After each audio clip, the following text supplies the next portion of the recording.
Welcome back to the Caribou Data Science Challenge. Today is October 1st, 2020.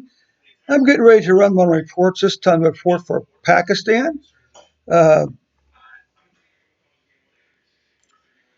so let's just take a look here and see what's going on. By the way, if you haven't done so already, I'd really appreciate it if you would subscribe to the Caribou Data Science channel, and also don't forget to like and share the video if you find it helpful. Okay, so let's go ahead and run a report for Pakistan.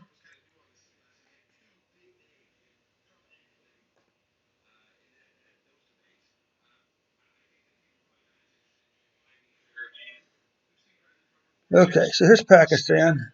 They're averaging 1,154 cases a day and 24 deaths a day. The blue line is assessed as a low S line. That's a method of fitting the curve to the data, similar to like it's along the same lines idea as say a linear regression model or a moving average. The idea is to get to the underlying trend of what the data is doing, remove volatility from it. So you can see here, interesting enough, Pakistan only had a single spike back in April, May, and June, followed by a long downtrend here.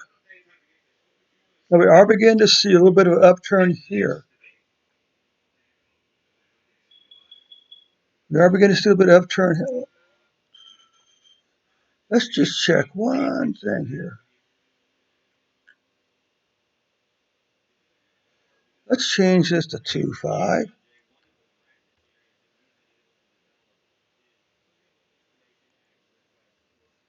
I think 2.5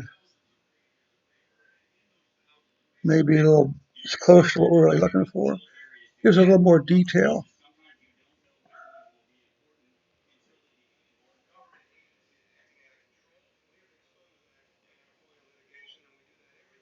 Okay, let's rerun this.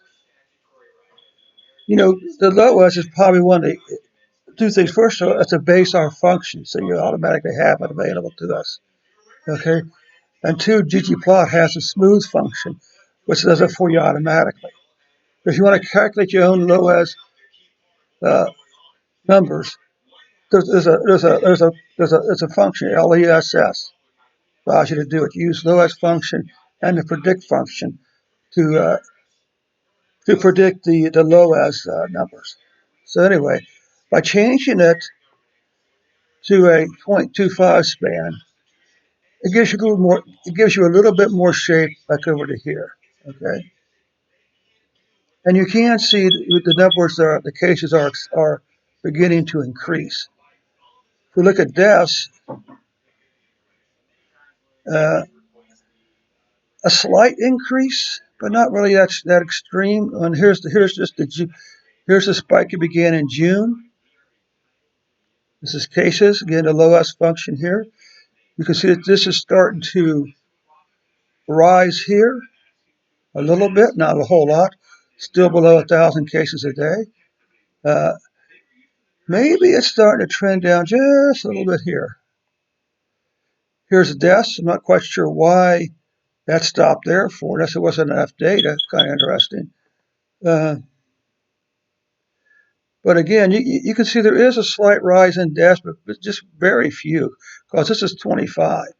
So this would be 12, and this would be 12 here. So it's actually still less than 12 deaths a day. What about the monthly? What about monthly cases? Well, yes, you can see a slight increase here. There's a possibility that this may catch this week here, but this is still only what 5,000 cases, four, 3 to 5,000 cases a week at this point. Excuse me. What about deaths? Well, you can see once again this is 125. So if this is 125, then this is 75. So for the most part, they're still staying below 75 to 80, 50 to 75 deaths a week, which is a phenomenal number, quite honestly.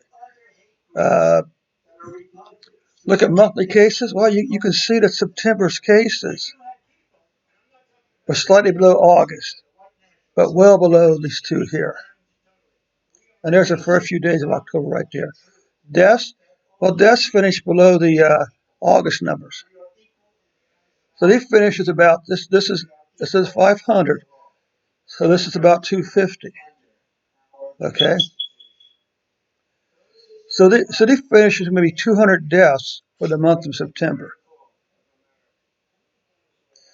which is a very good job. So keep up the good work, Pakistan. You really are getting your numbers under control.